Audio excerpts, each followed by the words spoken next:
Mitosis word is originated by Greek word mitos. Mitos means thread-like structure. Strasburger ने सबसे पहले इसको plant cell में डिस्क्राइब किया था. फ्लेमिंग ने इसको एनिमल सेल में डिस्क्राइब किया था. माइटोसिस टर्म फ्लेमिंग ने ही दिया था. माइटोसिस को हम लोग सोमैटिक सेल डिवीजन भी बोलते हैं या सोमैटिक डिवीजन भी बोलते हैं. इसके अलावा माइटोसिस के लिए एक वर्ड और है, इक्वेशनल डिवीजन, क्योंकि इसमें जो क्रोमोसोम का नंबर होता है वो पेरेंट में और प्रोगेनी में सेम होता है, इसलिए इसको हम लोग इक्वेशनल डिवीजन भी बोलते हैं. और अब माइटोसिस के स्टेप्स की बात करें तो माइटोसिस या एम फेज में 2 स्टेप आते हैं. तो एम फेज यानी इसमें इंटरफेज के बाद एम फेज आता है. इंटरफेज में आपने देखा कि G1S और G2 फेज होते हैं, जबकि एम फेज में माइटोसिस फेज बोलते हैं हम इनको. तो एम फेज में या माइटोसिस फेज में 2 स्टेप होते हैं, कैरियोकाइनेसिस और साइटोकाइनेसिस. तो कैरियोकाइनेसिस मीन्स कैरियन मतलब न्यूक्लियस, और काइनेसिस का मतलब उनमें जो भी डिवीजन हो रहा है, और साइटोकाइनेसिस माने डिवीजन ऑफ साइटोप्लाज्म. कैरियोकाइनेसिस में 4 स्टेजेज हैं, prophase, metaphase, anaphase and telophase. S और G2 फेज में जो रेप्लिकेशन के बाद डीएनए का कंटेंट बना होता है वो अपने मदर डीएनए से सेपरेट नहीं हुआ होता, अटैच होता है. माइटोसिस की स्टेजेज में वही डीएनए सेपरेट होके अलग क्रोमोसोम के फॉर्म में डिटैच हो जाता है, अलग क्रोमोसोम बना लेता है. तो अब हम आगे देखते हैं कि ये 4 स्टेजेज जो भी हैं कैसे, इनमें क्या होता है प्रोफेज, मेटाफेज, एनाफेज और टीलोफेज में.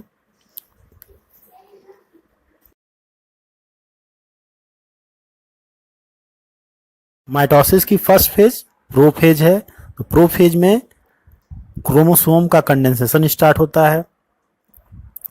कंडेंसेशन स्टार्ट होने की वजह से वो अनटेंगल्ड हो जाते हैं, यानी कि अनवाइंड हो जाते हैं, अनट्विस्ट हो जाते हैं, और क्रोमेटिन का कंडेंसेशन होने की वजह से वो क्रोमोसोम के फॉर्म में दिखाई पड़ने लगते हैं. इसके साथ साथ हम यहाँ पे देख रहे हैं कि क्रोमोसोम अब पहले के मुकाबले, ये अर्ली प्रोफेज है, ये लेट प्रोफेज है, इसमें क्रोमोसोम उतने क्लियर नहीं दिखाई पड़े थे, मगर अब यहाँ पे क्रोमोसोम थोड़ा सा क्लियर दिखाई पड़ने लगते हैं. इसके बाद हम अगर सेंट्रोसोम की बात करें तो सेंट्रोसोम हम यहाँ पे देख रहे हैं कि सेंट्रोसोम जो पहले से ही डुप्लीकेटेड हैं, अब उसमें से दोनों सेंट्रोसोम जो हैं अलग हो जाते हैं. अलग होने के बाद वो अपोजिट पोल की तरफ मूव करना शुरू करते हैं. ये क्रोमोसोम जो डुप्लीकेटेड हैं पहले से, वो अब अपोजिट पोल की तरफ मूव करना स्टार्ट करते हैं. धीरे धीरे वो अपोजिट पोल पे पहुंच जाते हैं. तो प्रोफेज के अंदर हम देखते हैं कि सेंट्रोसोम का मूवमेंट अपोजिट पोल की तरफ होता है. इसके साथ साथ क्रोमोसोम सेंट्रोसोम से माइक्रोट्यूब्यूल्स जो कि एस्टर्स कहलाते हैं वो भी निकलना स्टार्ट हो जाते हैं, और बाद में स्पिंडल फाइबर के साथ में माइटोटिक ऑपरेटस बनाते हैं. तो यहाँ पे हम देख रहे हैं कि ये सेंट्रोसोम है, सेंट्रोसोम से ये एस्टर्स निकल रहे हैं, और एस्टर्स के बाद ये स्पिंडल फाइबर उस पर अटैच होते हैं. प्लांट सेल के अंदर सेंट्रोसोम एब्सेंट होता है, तो उसमें ये आपका सेंट्रोसोम और एस्टर्स फॉर्मेशन नहीं होता, उसमें सिर्फ स्पिंडल फाइबर का फॉर्मेशन होता है. तो इस तरह से हम एनिमल सेल में हमने देखा कि सेंट्रोसोम का रोल क्या है, प्लांट सेल में ये एब्सेंट होते हैं. अब हम इस फेज में देखें यहाँ पे प्रोफेज में, तो ये क्रोमोसोम है, अर्ली प्रोफेज स्टेज है. ये यहाँ पे कंडेंसेशन स्टार्ट हो रहा है, और इसमें क्रोमोसोम अब ज़्यादा क्लियर अपीयर हो रहे हैं.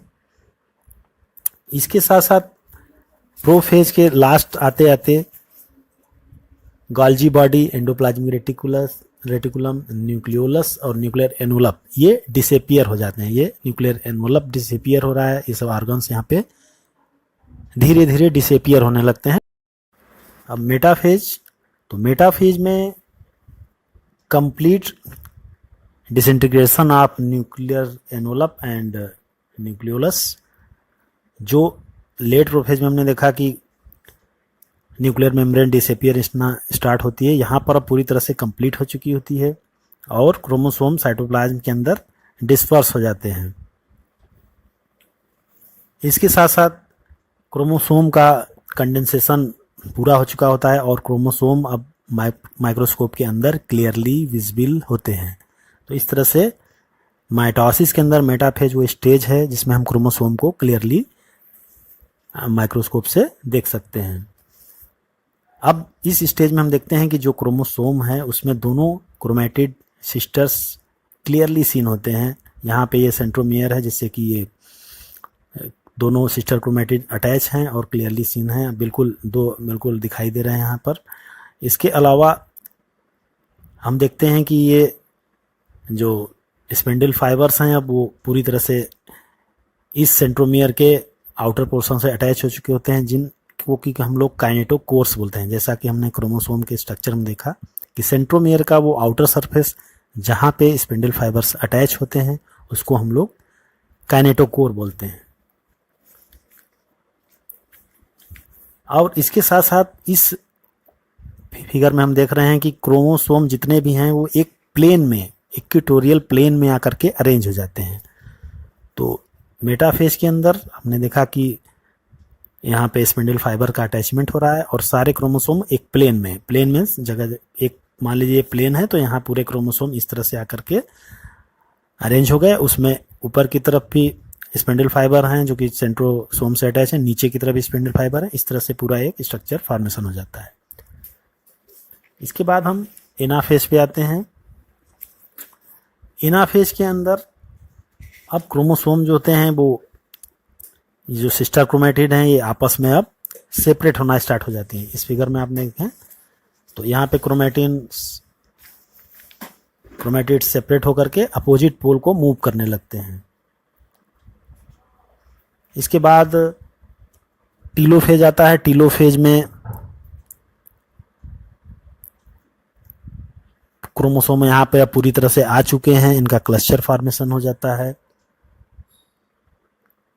और जो उनकी अब क्रोमोसोम का जो एक क्लियर स्ट्रक्चर था वो धीरे धीरे डिसअपियर होने लगता है, डिसइंटीग्रेट होने लगता है। न्यूक्लियर एनवलप अब फिर से बनना स्टार्ट हो जाती है।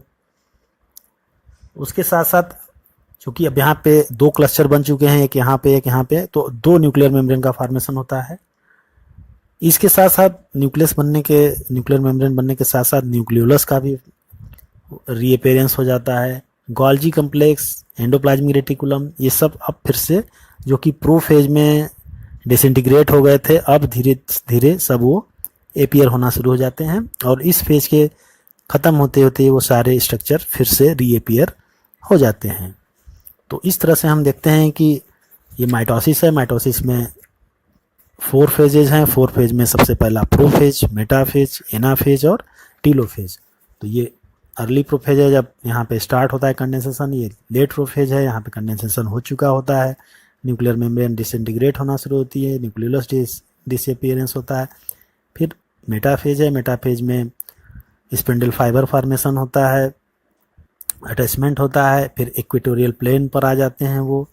इसके बाद फिर एनाफेज में अपोजिट पोल की तरफ मूवमेंट होता है और टीलोफेज में हम देखते हैं कि न्यूक्लियर मेम्ब्रेन, न्यूक्लियोलस का रिफॉर्मेशन हो जाता है। गोल्जी कॉम्प्लेक्स, सब जितने भी ऑर्गेनेल हैं वो रिफॉर्म हो जाते हैं। इसके बाद जो नेक्स्ट स्टेज है वो है साइटोकाइनेसिस। साइटोकाइनेसिस टीलोफेज के बाद जबकि कैरियोकाइनेसिस कंप्लीट हो चुकी है, अब सेपरेशन ऑफ साइटोप्लाज्म होता है। एनिमल सेल के अंदर जो प्लाज्मा मेम्ब्रेन है इसमें एक फरो लाइक स्ट्रक्चर बनता है और वो अंदर की तरफ बढ़ता जाता है और इस तरह से वो एक साइटोप्लाज्म को 2 साइटोप्लाज्म में डिवाइड कर देता है। तो इस तरह का जो हम देखते हैं साइटोकाइनेसिस वो एनिमल सेल में होती है। प्लांट सेल की अगर हम बात करें तो प्लांट सेल में ये जो प्लाज्मा मेम्ब्रेन है वो अंदर की तरफ, उसमें फरो फॉर्मेशन नहीं होता है, उसमें बीच से एक सेल प्लेट का फॉर्मेशन होता है। वही सेल प्लेट बाद में मिडिल लैमेला में चेंज हो जाती है और उसकी दोनों तरफ प्लाज्मा मेम्ब्रेन और सेल वॉल का फॉर्मेशन हो जाता है। तो इस तरह से हम देखते हैं कि साइटोकाइनेसिस कैरियोकाइनेसिस के बाद होती है। और अगर किसी भी सेल में कैरियोकाइनेसिस तो हो रही है मगर साइटोकाइनेसिस नहीं होती है, तो फिर वो जो सेल का फॉर्मेशन होगा वो मल्टी न्यूक्लिएट स्टेज आ जाएगी, जिनको सिंसाइट्रियम भी बोलते हैं। तो ऐसा भी बहुत सारे प्लांट में देखा हमने। हम अभी आगे के क्लासेज में स्टडी करेंगे कि जो एंडोस्पर्म बनता है खास करके कोकोनट का, उस वो मल्टी न्यूक्लिएटेड होता है। अब हम आते हैं कि माइटोसिस की क्या सिग्निफिकेंस है। तो माइटोसिस की सिग्निफिकेंस की बात करें तो ये डिप्लॉयड सेल में होता है। इसमें जो सेल का फॉर्मेशन होता है वो आइडेंटिकल जेनेटिक होते हैं, मतलब जेनेटिकली वो आइडेंटिकल होते हैं, उसमें कोई भी चेंजिंग नहीं होती है। और कुछ लोअर प्लांट्स और कुछ सोशल इंसेक्ट की बात करें तो उनमें हेप्लॉइड सेल के अंदर भी माइटोसिस होती है। तो जनरली ये डिप्लॉयड सेल में होती है, लेकिन कुछ एक एनिमल्स यानी जैसे कि हनी बी वगैरह में हम देखते हैं, या कुछ लोअर प्लांट्स में, एल्गी वगैरह में, ये हेप्लॉइड सेल में माइटोसिस होती है।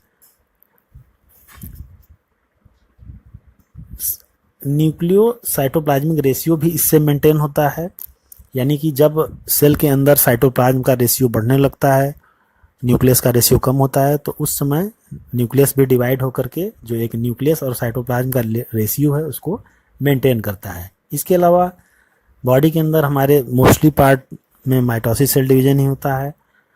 उससे डिफरेंट टाइप्स के लेयर्स जैसे कि एपिडर्मिस हैं, गट की वाल है, ब्लड वेसल्स है, जो भी बॉडी में या किसी भी एनिमल में जो भी चेंजिंग हो रही है, डिस्ट्रक्शन हो रहा है, उसको वो मेंटेन करता है।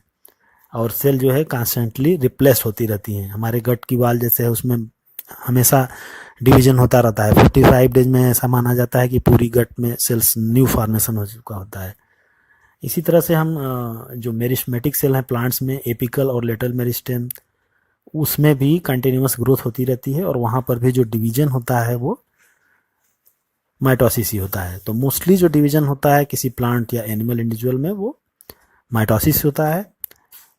कुछ एक ऑर्गन जैसे जेनाइटल्स वगैरह हैं खास करके हायर एनिमल्स में और हायर प्लांट्स में वो मियोसिस होती है, उसके बारे में हम बाद में चर्चा करेंगे। तो इस तरह से हमने देखा कि ये पूरा एक माइटोसिस का हमने देखा यहाँ पे।